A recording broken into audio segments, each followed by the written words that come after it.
Hey guys, and welcome to another recent viewing video, and this time around I'm talking about Ted 2, which is the sequel to Ted, a movie which came out a couple years ago, all about the adventures and exploits of a talking bear and his human companion.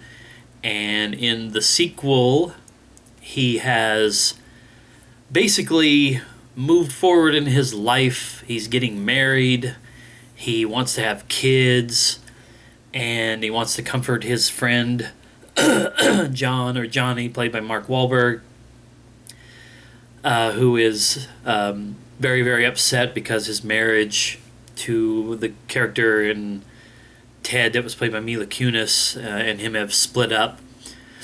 And but in Ted 2, Ted, voiced by Seth MacFarlane, the creator of Ted and the creator of Family Guy and American Dad and The Cleveland Show, and who also did the Million Ways to Die in the West.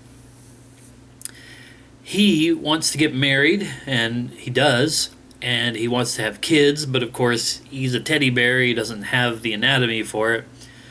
So he and his wife decide that they want to, first they were going to do artificial insemination, but it turned out that Ted's wife was sterile or unable to have kids, so they decided to try to adopt.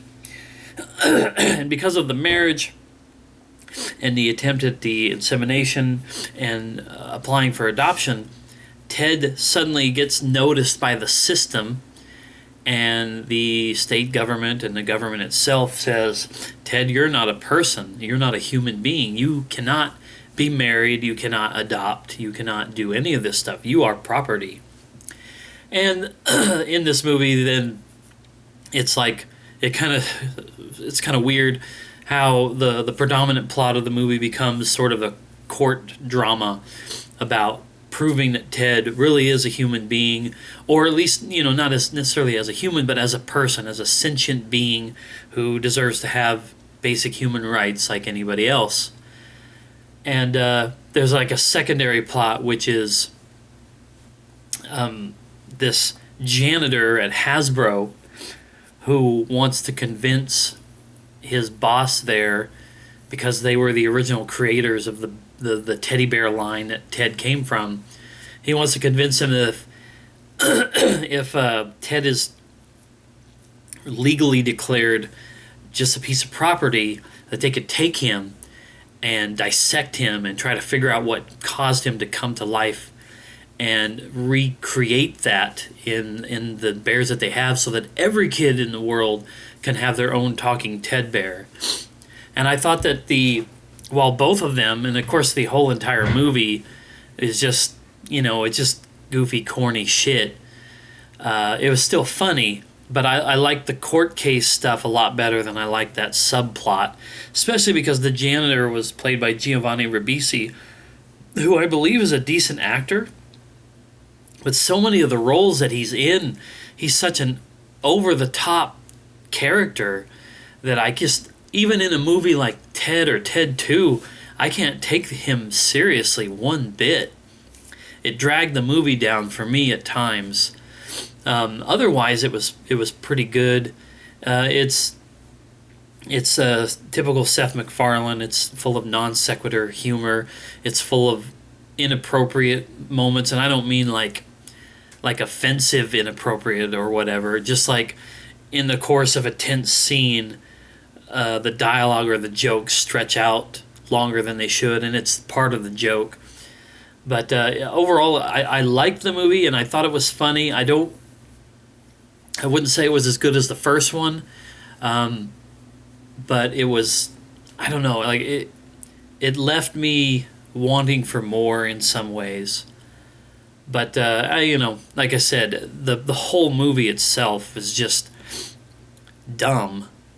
Just by nature, it's dumb. A teddy bear has come to life, and he's living a regular life, and then he has to be proven in a court of law that he's deserving of human rights when he's a teddy bear. And one of the things I wanted to point out was like how, if you're going to have a big case like this, everybody who's involved in it is going to talk, and they're going to know what they should or shouldn't say on the stand. And they're fighting to prove that Ted is a sentient being. And then the moment that his wife, or would have been his wife if it hadn't been annulled because Ted's not a person, the moment she gets up on the stand and she gets questioned about stuff, like for one, they question her about like them wanting to have kids and stuff, and why didn't that work out? And she's like, "'Cause he's a fucking bear. He doesn't have a penis." It's like, really? You're trying to fight for your husband here, and you're going to go right on the stand and just immediately be like, "He's a bear. He's a toy. He doesn't have a dick. He's not anatomically correct. That's why we couldn't have a kid, you stupid idiot." You know, like I said, I know it was supposed to be played for laughs, but it was so, in my opinion, that little part was so dumb that I couldn't even give it a courtesy laugh or a sympathy laugh. But yeah, anyway, that's just my thoughts. I really like Seth MacFarlane. I love Family Guy. I love that kind of humor, and to me, it works really well in that animated forum. And some of his live action movies that he's done, the Ted movies, Million Ways to Die in the West, it doesn't quite translate to live action stuff. I do have to say one thing though before I wrap this up. There was a really funny cameo in the movie by Liam Neeson, who was also one of the stars of Million Ways to Die in the West, kind of reprising in a way like his character from Taken. He goes to the store where Ted and his wife are working, and he goes to ring up a box of Trix cereal, and he talks in that slow, deliberate way that he did in Taken, and says, "I know that this cereal is meant for children.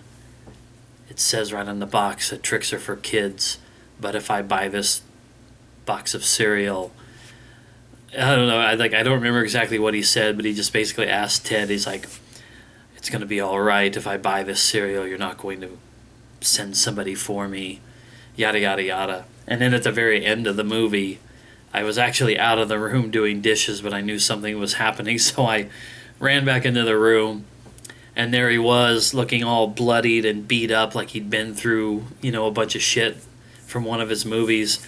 And he puts the box of cereal down back in the store and walks out as if he did get followed and he did get persecuted for buying a cereal that's only for kids.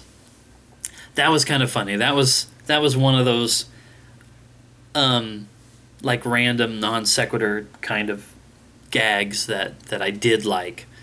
But there were just some other parts in the movie that was a little too much. But you know what you're going into when you watch a movie like this. I'm a guy who likes movie 43, and that's supposed to be like one of the worst movies of all time. But when I went into that, I knew what I was getting into.